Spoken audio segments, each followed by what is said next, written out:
جب دعائیں مانگتے ہیں ہم سب، یعنی من حیث المجموع، مجھے بڑی گاڑی دے دے اللہ،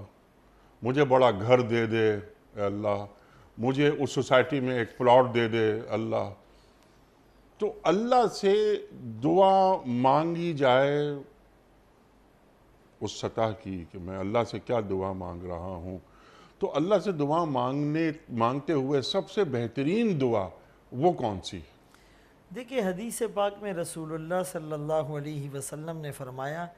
ایمان کے بعد جو سب سے اچھی چیز ہے جو بندے کو ملتی ہے وہ عافیت ہے۔ جی اچھا، عافیت میں دین اور دنیا کی ساری بلائیاں جمع ہو گئی۔ جی ایک آدمی اگر اتنی دعا مانگ لے اللہم انی اسألک العفو والعافیہ والمعافات الدائمۃ فی الدین والدنیا والآخرہ،